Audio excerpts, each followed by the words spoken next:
Hey everyone, welcome to part 3 of our Taylor Swift, The Tortured Poets Department full album reaction. Yes, this is just the standard or the first half reaction of when I say full album, I'm meaning the first 16 songs. There is a part 2 called The Anthology, I believe. So it's really another part 2 of the album, not part 2 of our reaction. That's right. It's part 2 of the album, and it's hyphened The Tortured Poets Department hyphen The Anthology. So however you want to, it's basically a second album because it's 15 more songs. Oh. So yeah. Yeah, this is part 3 of 4, the full album standard edition.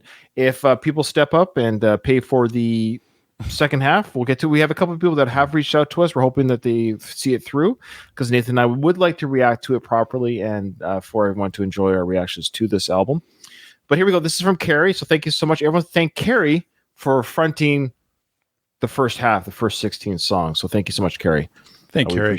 You're awesome. Thank you so much. All right, Nathan, the first song on this album, of this reaction today, the first song is called, it's a question, Guilty as Sin? Is that a statement? Do people say that? Guilty as sin. Oh, he's guilty as sin. Yeah, don't people say that? That's okay. That's the same. People say that. Yeah, you're guilty as sin. Yeah, because sin of itself is, you can't have sin and be innocent, right? So that you're guilty, you're guilty as sin. But this is a question mark. So I guess Taylor might be asking the question, am I or this person I'm singing about, are they guilty of sin? Imagine that Carrie is here watching with us. Oh, right here. Thank you, Carrie. Thank you. Carrie, we appreciate you. We appreciate you. Yes. Yeah. Oh. Drowning in the blue Nile, he sent me downtown lights. I hadn't heard it in a while, my boredom's bone deep. This cage was once just fine. Am I allowed to cry? I dream of cracking locks, throwing my life to the wolves or the ocean rocks, crashing into him tonight. He's a paradox. I'm seeing visions. Am I bad or mad or wise? What if he's written mine on my upper thigh, only in my mind? One slipping, falling back into the hedge maze. Oh, what a way to die. I keep recalling things we never did. Messy top lip kiss, how I long for our tryst without ever touching his skin. How can I be guilty as sin? I keep these longings locked in lowercase inside a vault. Someone told me there's no such thing as bad thoughts, only your actions talk. These fatal fantasies giving way to labored breath, taking all of me. We've already done it in my head. If it's make-believe, why does it feel like a vow we'll both uphold somehow? What if he's written mine on my upper thigh, only in my mind? One slipping, falling back into the hedge maze. Oh, what a way to die. My bedsheets are ablaze. I've screamed his name, building up like waves, crashing over my grave without ever touching his skin. How can I be guilty as sin? What if I roll the stone away? They're gonna crucify me anyway. What if the way you hold me is actually what's holy? If long-suffering propriety is what they want from me, they don't know how you've haunted me so stunningly. I choose you and me religiously. What if he's written mine on my upper thigh, only in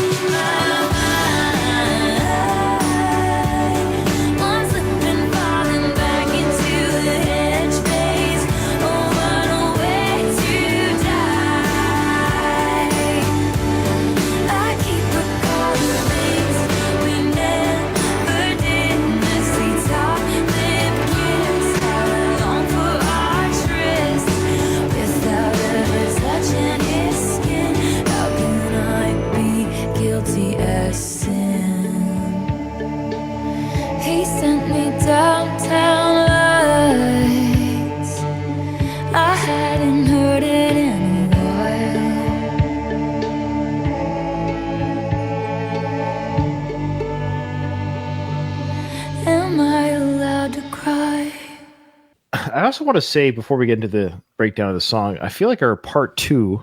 Now, to be fair, Nathan, I didn't even listen. I didn't re-listen to it or edit it or nothing. We did the recording and I just threw it out there. So I don't even know. But I think it was a kind of a divisive reaction. I don't recall I guarantee it was. I don't know why now. I can't remember, and I'm too afraid to go back. I just remember. I remember thinking, whatever we said, we're just going to put it out there. I don't care, anyways. And it had nothing to do with Taylor's songs. I think we enjoyed the songs. But our commentary might have elicited some. I think we rankled some people, anyways, which I always enjoy. I know what you. I remember what you said. That's the one where you pulled out Guns N' Roses and. Well, we just talked about the swearing. We accentuated it more, or talked about it, but people actually did appreciate that, though. People commented on that, and we had one listener or watchers appreciate that. Goes, "Oh, that's my favorite song. I love it." And I told her, "I'm glad you love it. Now f off" in the comments. Anyways, I don't know why that was just a weird day of recording. Maybe I don't know. This song, it's a great song. This is a highlight song. I think of the. This is song number 9 for us to listen to, and I think this is probably top 3. It's old school 1990s soft rock, pop mixed with a little bit of country. Got a little bit of banjo at the end there. You have the live acoustic drum playing happening. This is classic Taylor. It still has that ethereal in the background as well, but it's definitely old school Taylor. I think if she released this song with her younger voice, on her second or third album, it would have fit the album. And I also really like the lyrics in this song. Obviously, a lot of religious play, talking about the rolling of the stone. That's the story of Jesus, and the stone was rolled away. But she kind of flipped it because we know in the story of Christ's crucifixion, he was crucified, then buried in the tomb. Then the stone was rolled away and he wasn't there anymore. But she talks about how, what if I roll away the stone? They'll crucify me anyway. So it's kind of it flips because the crucifixion already happened. But in her narrative, she's like, well, if they're going to roll back and see what I'm thinking anyways, or how I'm feeling anyways, they're going to crucify me anyway. So why not play out on my feelings? And I think the song, correct me if I'm wrong, Nathan, is talking about she's in a relationship where she's having thoughts of another man.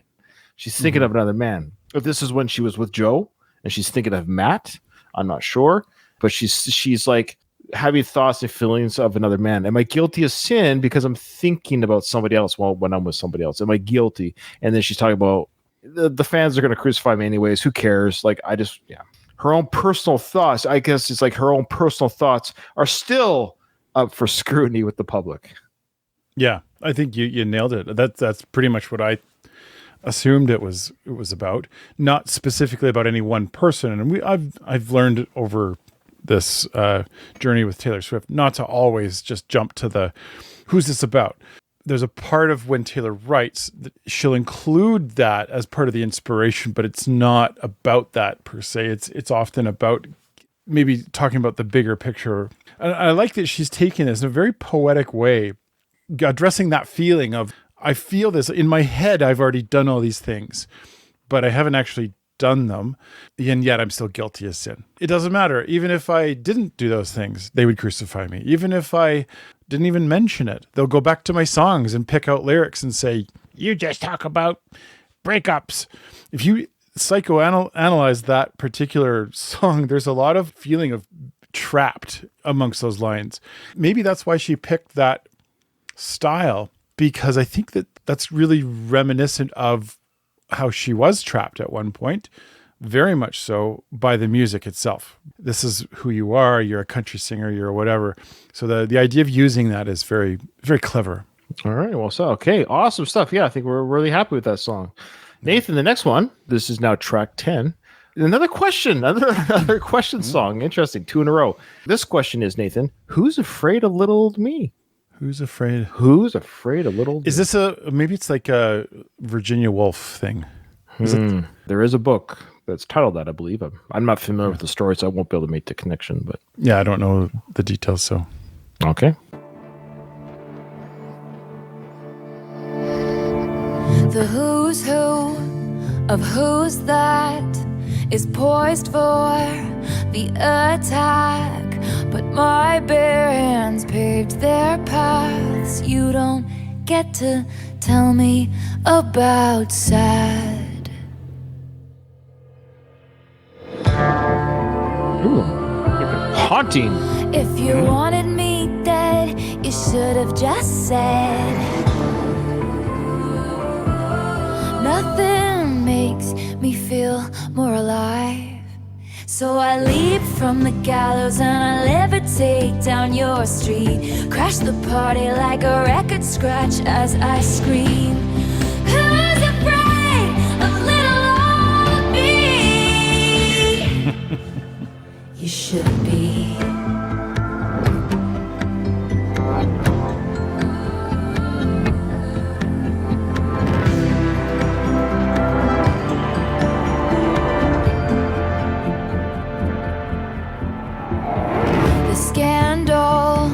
Was contained, the bullet had just grazed.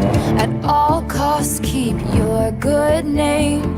You don't get to tell me you feel bad.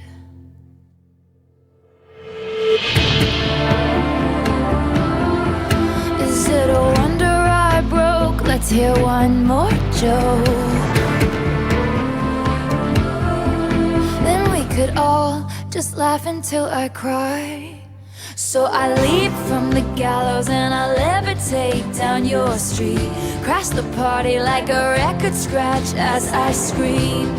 Who's afraid of little old me?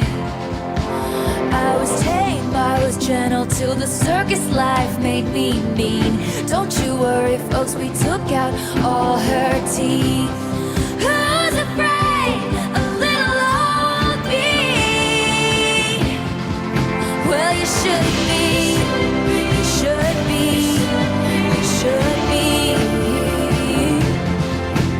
you should be, you should be, you should be. So tell me everything is not about me, but what if it is?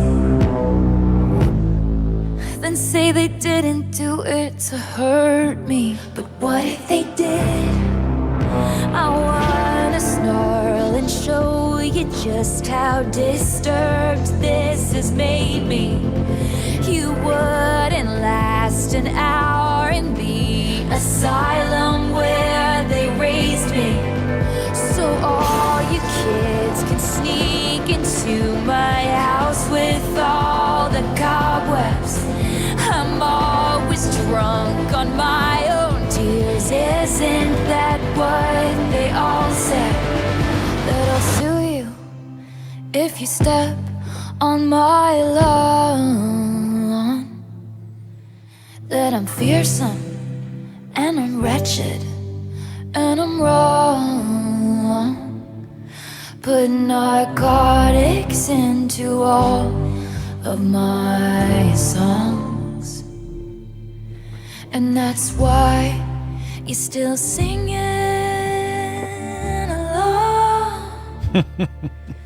So I leap from the gallows and I levitate down your street. Crash the party like a record scratch as I scream. Who's afraid of little old me?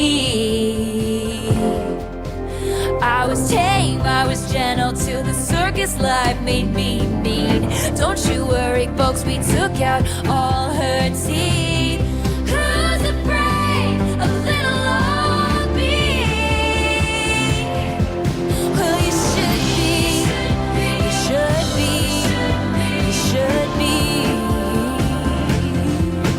'Cause you lured me, you hurt me, and you taught me. Caged me, and then you called me crazy. I am what I am 'cause you trained me. So who's afraid of me?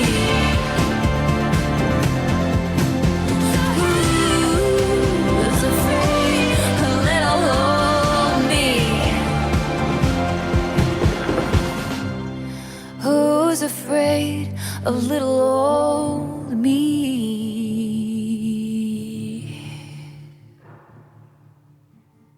She's in a position now where it's totally within her right to establish just how powerful She really is. Saying that is extremely ironic, right? Saying, who's afraid of little of me? Well, there's a lot of people that are afraid of Taylor Swift. And I'm not trying to say that to like, oh, because she's scary. But she wields power now in a way that I don't know if people understand. It's at a level that I think has never been seen before. And obviously she has her critics. She has tons of critics that go after her all the time. Taylor has an incredible amount of power now. Like she says, and you should be. Yeah, you should be. Taylor's perspective on life and going through this whole system of being kind of tossed around and used and created in a way, as she says in the song, it's indicative of what she has now. The perspective that she has is so unique. And the fact that she can sing about that and explain that, I don't think I've ever heard a song written about this before. This is a first. I love that she's disguising this in the lines so carefully. Like I say, I want to go back and hear this again because I just felt like, oh, there's that. Oh, there's that. And it's like at one after another, I kept going like, oh, I want to say something about that. And I've already like moved up. There's just so much more. So anyway, I just found this like, incredibly deep, dense. Your thoughts are very unique and your own. I do appreciate that. That's part of the reason why I actually did this channel with you because I used to do my own channel just by myself, and I get kind of tired of just hearing myself talk, So it's nice having you as a sounding board. So this is an amazing song. I think she's singing about being a star, obviously being a celebrity, talking about how before I was a celebrity, did you think or since I became a celebrity and now am I mean because she might have some control over things, or she might give direction, or she is in control of her own product. She's a product in the sense she's a business, right? She's hired people. She has employees. She's a company. At this point, when you're this big of a star, the Taylors, these big artists that are touring today, they have an entourage of people that are running this company, and she's the top tier. She's the boss. They're running the show. So she's also just kind of addressing the fact that I'm not mean, or I'm not the B word, but I have a company to run and I have a business to run, and that I people I employ, but I got to give the best product out there. Now she says you should be. Now I don't think she really wants people to be afraid of her, but I love that confidence that she has, saying like, hey, yeah, I'm coming into your town and I'm going to have a tour date on your town. I'm coming to Chicago or New York or whatever southern state that maybe doesn't get these big shows. I'm coming in, and when I come in, apparently you've heard of this, or we've mentioned this, that when she comes in to do a tour, like the gross national product of that city that gets increased by like 1,400% or whatever it is, the hotels, food, business, bars, it just goes woof. So she brings in business to the cities that she goes on tour to. So maybe that's what she's saying, like, oh, are you afraid that I'm coming to your town? Maybe you should be, because when I come here, everything gets amped up. There's a population growth, and there's a gross national product in your city, so to speak, growth in that time that I'm here. But she's doing it not in a way of like mean or snarky. She's just saying, yeah, I am an entity now, and I recognize that, but I think she's just saying I'm also just Taylor Swift. What I like about the song too, we just did the last song. We're talking about this very 90s pop, soft rock, country sound to it. This one, now we're going right back to a very current, modern sounding song, and it's not a conventional song. There's a lot of changes, stops, slows, but I love her vocal work in the song where she does that. I don't know what I call it, the Taylor. She goes high on her vocals. I'll call it the wildest dreams. Yeah, the wildest dreams kind of effect. That's right. When she throws her head back and sings like that, like that's what I imagine. Yeah. Yeah. So I don't know if she does this one live, but it's a tricky song because it's not a through and through song. There's some pauses. It pulls back. It stops. It's a bit jarring.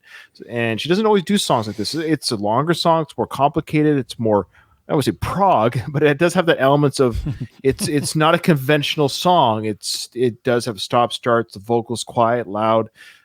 She almost yells, you should be. It's a very intelligent song. I like that about this one. I mean, it's funny that you're coining this phrase of Taylor prog. Taylor prog. Yeah. No, this is great. This is fantastic. I'm loving this part 3. All right, Nathan. The next song.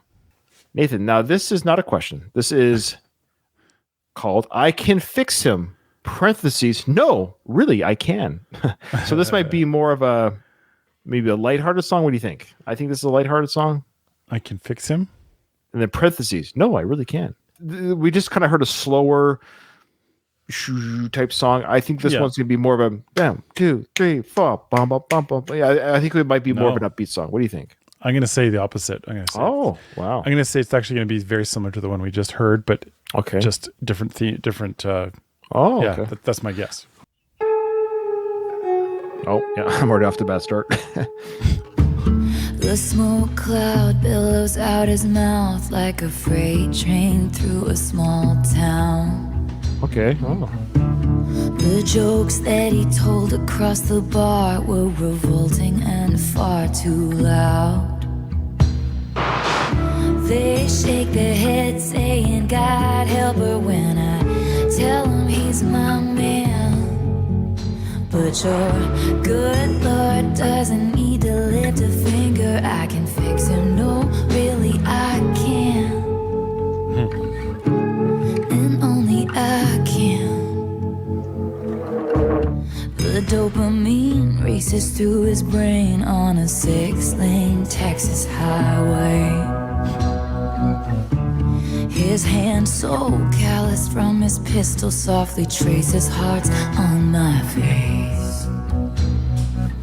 And I could see it from a mile away, a perfect case for my certain skill set.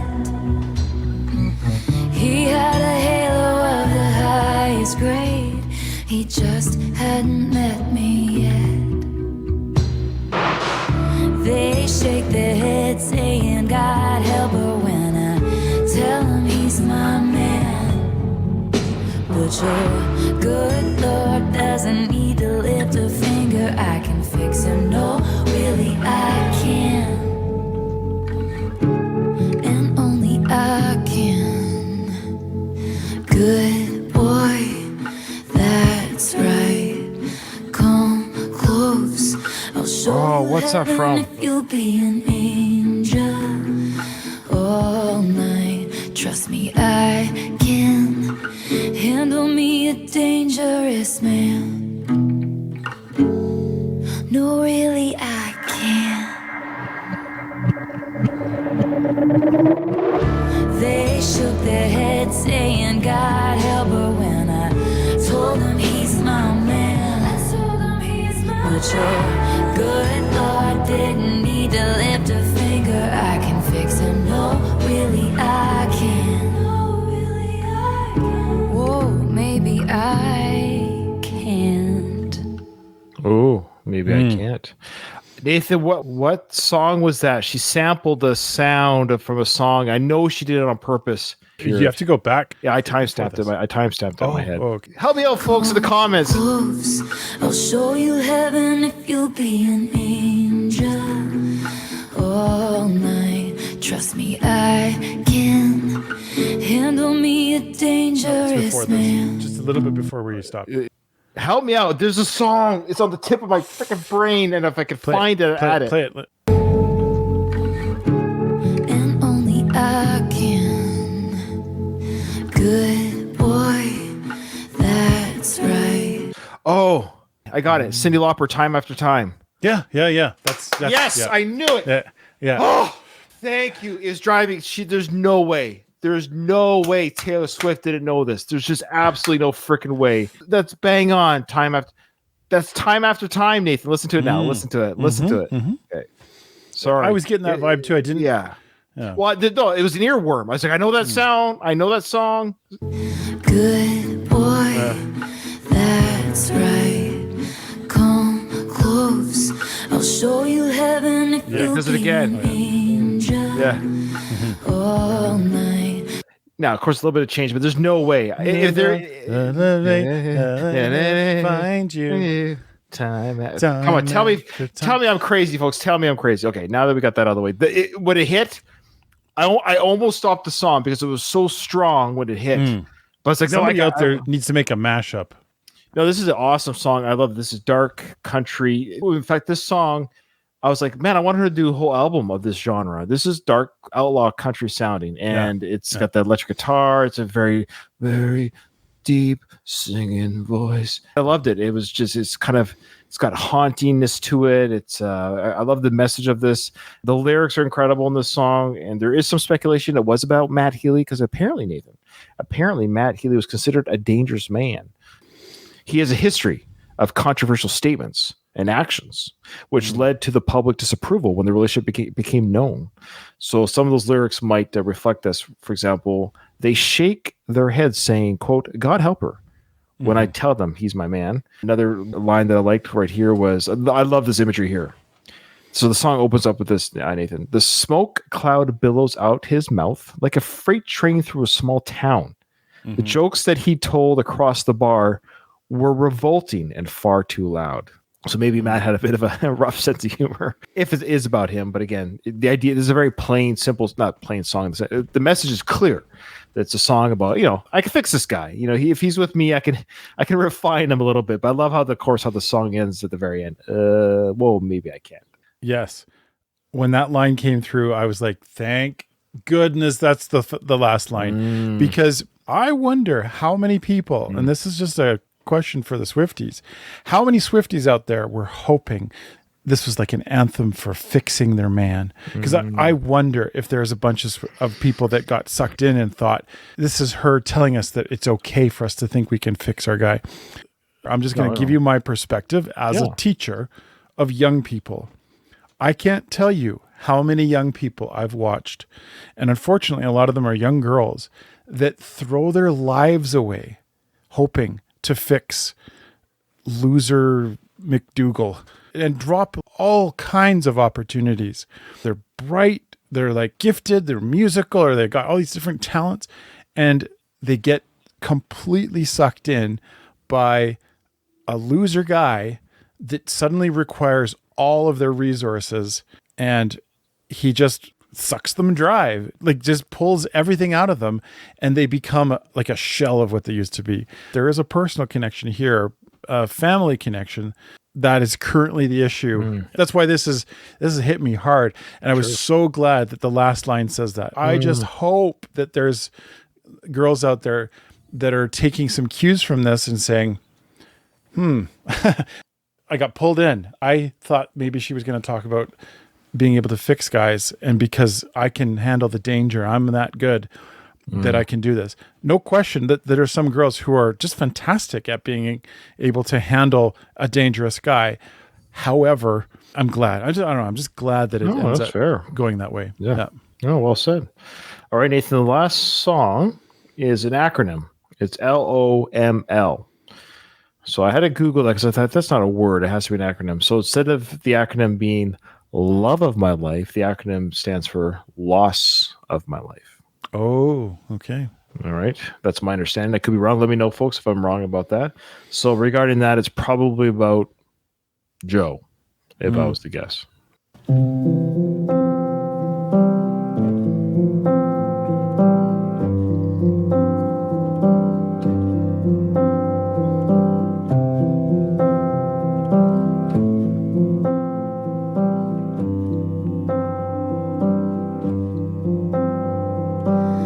Who's gonna stop us from waltzing back into rekindled flames? If we know the steps anyway, we embroidered the memories of the time I was away. Stitching, we were just kids, babe. I said I don't mind, it takes time. I thought I was better safe than starry-eyed. I felt a glow like this, never before and never since. If you know it in one glimpse, it's legendary. You and I go from one kiss to getting married, still alive, killing time at the cemetery, never quite buried in your suit and tie. In the nick of time, you low down boy, you stand up guy, you Holy Ghost, you told me I'm the love of your life. You said I'm the love of your life.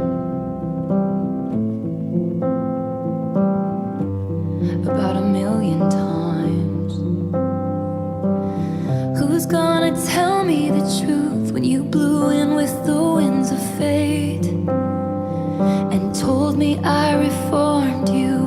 When your impressionist paintings of heaven turned out to be fakes. Well, you took me to hell too. And all at once, the ink bleeds. A con man sells a fool a get love quick scheme. But I felt a hole like this never before and ever since.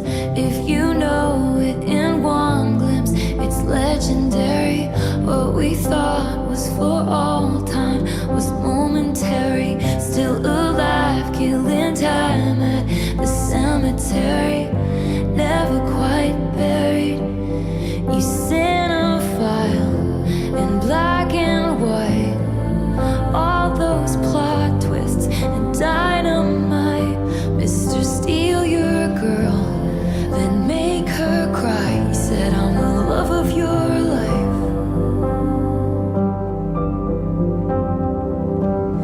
You shit-talked me under the table, talking rings and talking cradles. I wish I could unrecall how we almost had it all. Dancing phantoms on the terrace. Are they secondhand embarrassed that I can't get out of bed? Cause something counterfeit's dead. It was legendary. It was momentary. It was unnecessary. Should've let it stay buried. Oh, what a valiant roar. What a bland goodbye. The coward claimed he was a lion. I'm combing through the braids of lies. I'll never leave, never mind. Our field of dreams engulfed in fire. Your arsons match your somber eyes, and I'll still see it until I die. You're the loss of my life.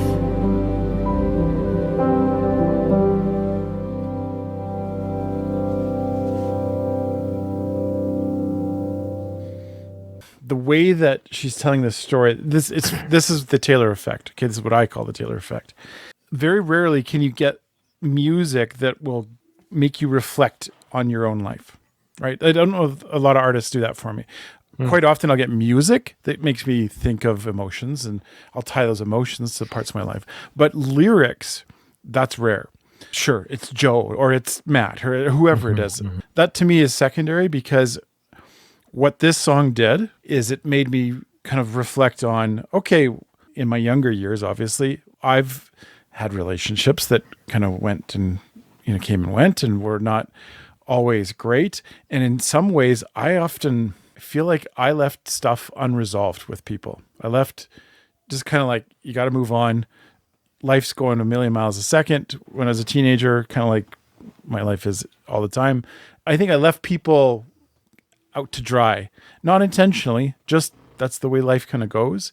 I feel like Taylor is such a good storyteller in that she's kind of breathing life into that story. She's telling that story in a way that she's allowed to, because she's an artist and she can do whatever she wants.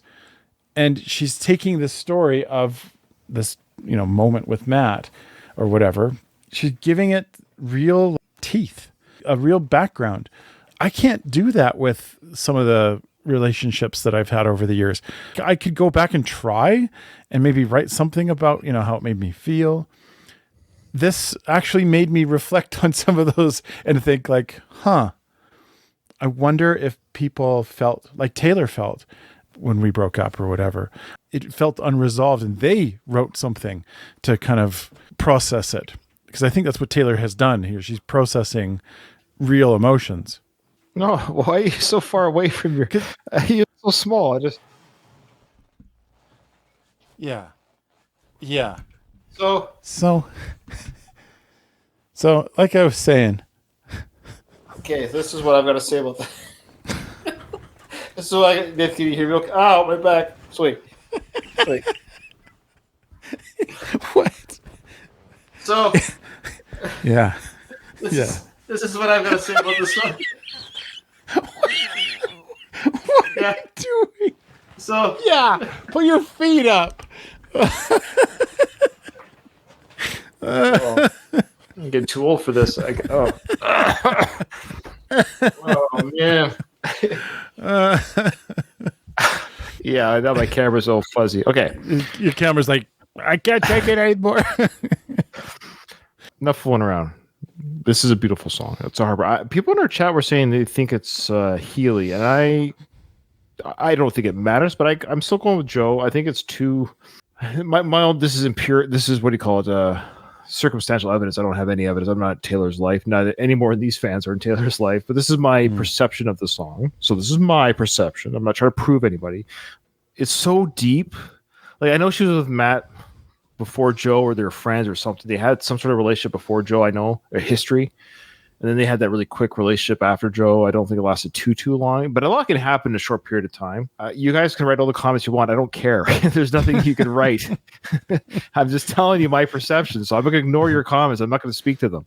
Okay. So what I'm saying is that what I got from a first time listen, not knowing everything about Matt versus Joe, but just if I were just to read the song for the first time, I just felt there's a lot of deepness to this that I would attribute personally to a longer form relationship than maybe a quicker one. The part that really made me feel that way was the line, the bridge, where Taylor is accusing Joe of shit talking her under the table while discussing things like the rings and talking cradle. So, babies and marriage. And now maybe Matt and her talked about babies and marriage. It's very possible. I understand that people can get married very quickly, talk about those things very quickly. Then she further laments, quote, I wish I could unrecall how we almost had it all. So that's the key part for me, that it's about Joe. Now, again, because she almost had it all with Matt in a very short period of time. Yes. I just feel like there's just more history with Joe. So the idea that they were so close to almost having it all. And the one last line here is the final chorus delivers this gut punch. You're the loss of my life. Now, again, is that Matt? Possible. If I just strictly read the lyrics, it just seems like if you're to weight the scales of, she's with Joe for 6 years, you would think in that amount of time, they talked family, they talked kids, they talked, she was together with him for the longest time. So was Matt the loss of her life? Possibly. Whether it's Joe or Matt is irrelevant. It's still a beautiful heartbreak song regarding of love lost, the loss of her life. She's obviously very torn about this. It was very painful for her. But I do like at the very end, Nathan, you'll notice there's that melancholic piano throughout the song. It doesn't really change too much until the very end. It has a little bit of promise at the end. There's a little bit of a upbeat at the end. And I like the soft vocal that happened at the end with the background choral work that she's producing, overlaying her vocals. It sounded like she was being freed just a little bit at the end. So though she's going through all this pain, there's still hope and light at the end of the song, obviously reflecting her own life. And now she's banging a football star. So it's all good. All right.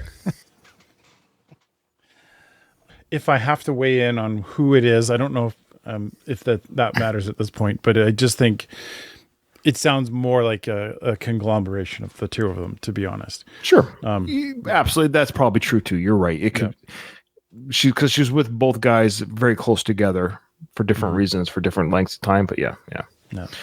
Can't wait for the football album. What are some football titles do you think she'll have? No, foul play, 1 inch to scoring, playing on my grass. Oh, jeez. Oh, no.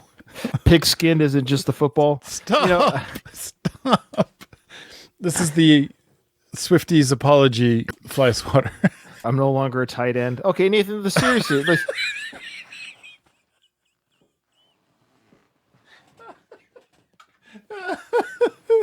Oh, there's definitely going to be some comments where it says, I was following right up until Ryan said. My question is, how are they still possibly watching us at this point? New to the channel, are you? Okay, now this is a great 4 songs. These are a great 4 songs. So I'm really, I really can't wait to hear the last 4 of part 1 of whatever you want to call it, part 4 for part 1 of 2 of this huge album. But nobody's stepped up and given us part 2 yet, or the anthology. So right now, We're just doing the standard album is our next part, so stand by for that, folks. Yeah. Thank you so much for Been everyone who's fun. watching. Thank you, Carrie. You're amazing. Thank you, Carrie. Thank you. And hope to see you in the next one.